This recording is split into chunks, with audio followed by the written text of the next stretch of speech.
Hi, my name is Dan Goldfaden. I'm a cardiac surgeon. I came to Rome in 1986 and joined the Harbin Clinic, and have been practicing here in Rome ever since. We have 3 cardiac surgeons here at Redmond.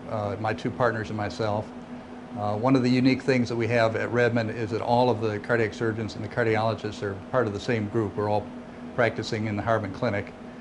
That makes it nice for us to be able to work together. We set up protocols and plans. We do weekly conferences where we talk about difficult and complicated cases. When a patient comes to see me, there are several questions that almost always ask.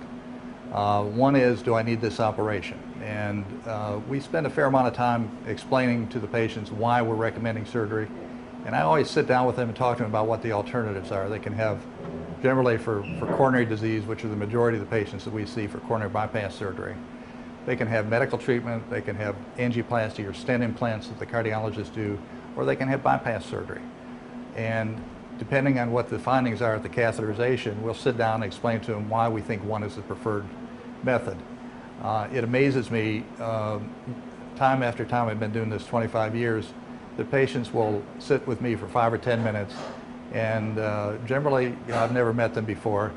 But if you spend just a few minutes to explain why you're making recommendations and clearly tell them, what their choices are, and sometimes they're reasonably good options. Most of the time, by the time they're sent to me, surgery is pretty much the best choice for that patient. But the patient always has the right to make a decision and to say yes or no. Once we get over the first step of making sure that they need surgery and that they understand the reason for it, probably the next question is it going to hurt? What kind of incision are you going to make? And the answer is that most patients don't have severe pain with heart surgery.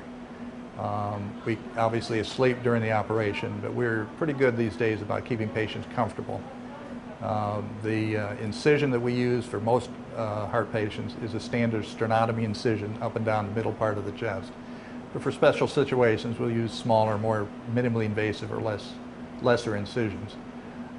Depends on what operation they need and what's the safest and best way to do the procedure.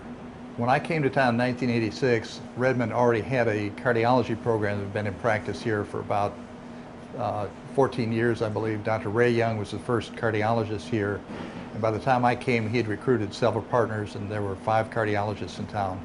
I was the first cardiac surgeon, and we established a heart program in the latter part of 1986, did our first bypass operation. I believe it was September 1986. We weren't sure how many cases we would be doing. It's a smaller hospital, a new startup program, but within a year I was as busy as I could possibly be, and I was out recruiting a partner. So I brought in my first partner about a year and a half after I got here. And a couple of years after that, we added a 3rd cardiac surgeon, and since that time we've had 3 or 4 cardiac surgeons practicing here at Redmond. With the growth of the cardiology program, the cardiac surgery program here, we've added more cardiologists, and at this point all of us are in the same group. We all work with the Harbin Clinic, and in a lot of ways that is kind of a unique situation for a hospital. There's not competition between different groups. We can sit down together and honestly criticize and talk to each other about our program and what we need to do to make it better. And we're all on the same team. We work together to improve the cardiac services here in Rome, and particularly at Redmond.